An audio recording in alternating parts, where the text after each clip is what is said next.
Little antsy guy. Oh. He wants a chin rub. What are your requests? Hello, this is Matt O'Leary, and it is time to get back to some videos. For the last 2 or 3 weeks, I have been just out of the loop, unable to do this for a number of reasons. The first is I started a new job as a school counselor, so that's obviously been a huge learning curve, and I sort of put all my time, energy into that. The second is I started coaching soccer, ninth grade soccer, so that's been, in addition to that end of the day time. So I'm up at 6 and I don't get home until about 6 or sometimes even later if it's a game. And then it's family time, not time for videos. I got to focus on the cat and the wife at that point. And then I guess the third reason is I've been having a ton of microphone problems, which I think I finally kind of settled and figured out. So I hope this video sounds a little better. So the dust is all sort of settling now, and it's time to get back to a review. The Legend is back 2.5 years after Hand Cannot Erase, an incredible album. I actually caught him live for that tour, and just on a pure sound level, a pure audio level, it was probably one of the best concerts I've ever been to. It was like, a $1,000 headphone experience, but just obviously amplified in volume and warmth, and that just feeling you get in your body when you're at a live show. Really a great experience. I found myself just closing my eyes and just focusing on the music because it was that just breathtakingly beautiful. And I had the nerd of all nerds next to me at that concert. Those tightly wound, greasy blonde curls down to his shoulders, a Genesis shirt on, and just about every 15 seconds he let out this just insane, obnoxious, maniacal laugh. I mean, one of those dudes that makes Steven Wilson look like Ryan Reynolds. Bless that dude's heart.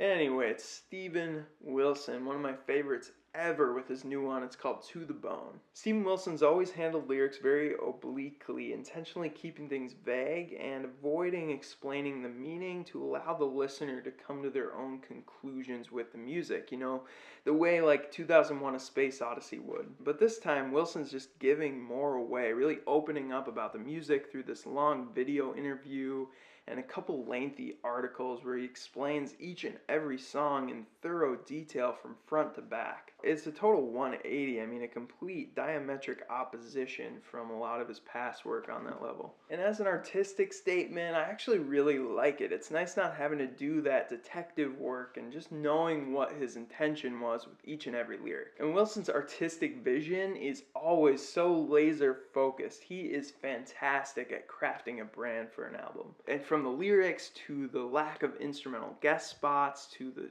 shirtless self-portrait on the cover, these are all ways Steven's really getting vulnerable, getting to the bone. He leads out the album with the title track, and like I said on that track review of Pariah, I love that deserty twang guitar tone, and it's made even more Wild West by the harmonica. It's a groovy tune, a little jam bandy, but in a good way. Unfortunately, this one and some others on the album, like People Who Eat Darkness, suffer from some ham-fisted lyrics where it's so obvious what he's singing about, but it doesn't seem profound in any way. He comments right away on this idea of relativism, that truth is really a subjective measure. And it's not only with morality, the shoulds, moral relativism, it's also with literal relativism.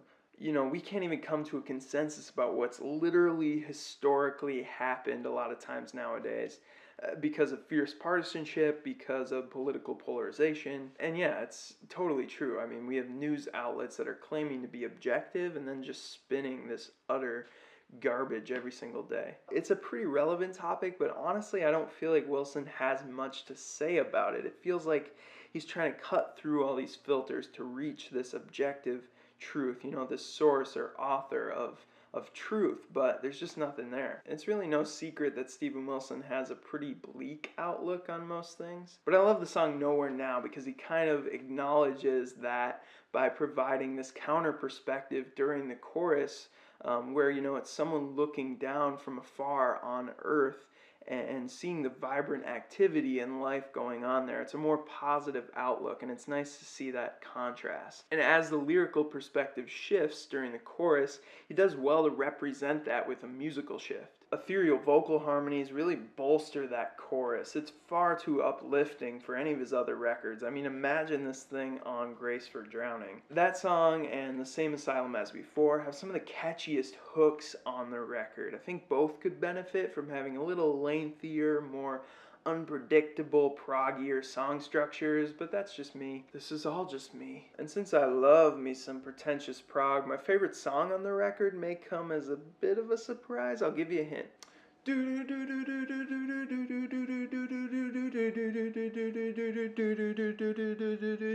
Permanating, of course, a made-up word, and Steven Wilson's one and only happy song, like truly joyful song from beginning to end. That chromatic chord dissension, so good. He totally pulled this one off. I mean, the chords seem simple, like the title track from Hand Cannot Erase, but the structure of the song is so subtly genius, the way he puts together these three separate and distinct parts that seem just catchier than the last. You know, every time one comes along, it's like a new chorus breaks out. He nailed the arrangement too, those huge reverb piano chords and the perfect little electronic ripple or harmony just at the perfect spots. It's 3 minutes of bliss, and I think that's just what he wanted. I also really enjoy the soft and simple blank tapes, just a top-notch melody and another just moving female vocal guest spot. While Song of I kind of brings me back to some of the more dark and industrial sounds off Insurgentes. I love that middle instrumental section with the strings. Boy, does Steven love his major seventh chords. Detonation is the longest song on the record and manages to connect so many different experiments into one cohesive whole. You get funky bass and ambient synth and these crazy syncopated industrial rhythms and Peter Gabriel vocal harmonies. This song's just so jam-packed with sonic detail and variety.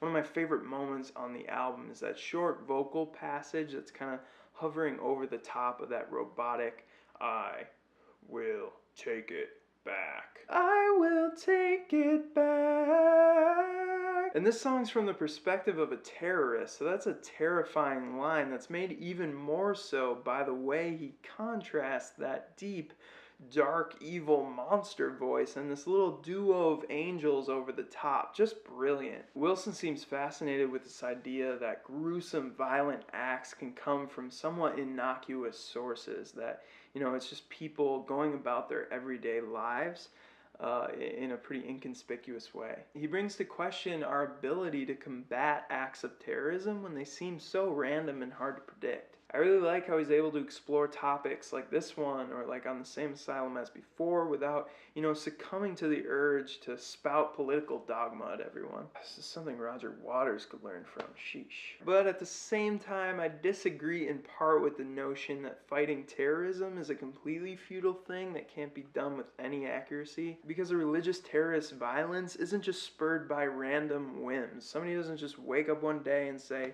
I'm going to involve myself in a coordinated stabbing attack on London Bridge today. Just no, terrorist actions are animated by specific ideas that can be fought and resisted. And some people's ideology, some people's truth is undoubtedly hideous. And this is the way I think Wilson sort of misses the mark on this album. Morality is not relative. Not all ideas about the world are equal. There are good ideas and there are bad ideas. And Wilson sort of tiptoes around that. I think there's even more philosophical analysis that could be done. Just the fact that Wilson elicits those deeper thoughts is a good thing. I mean, that's what we want from art, right? To be affected, to be stirred. Like I said before, Wilson's artistic vision on To the Bone is downright impressive. To limit himself intentionally to write more simplistically and succinctly and to be more vulnerable with the lyrics, performances, and images. This guy is an artist, no doubt. But I almost like that idea of the album more than I actually enjoy it in its entirety. So I highlighted some of the best aspects for me and some of the worst.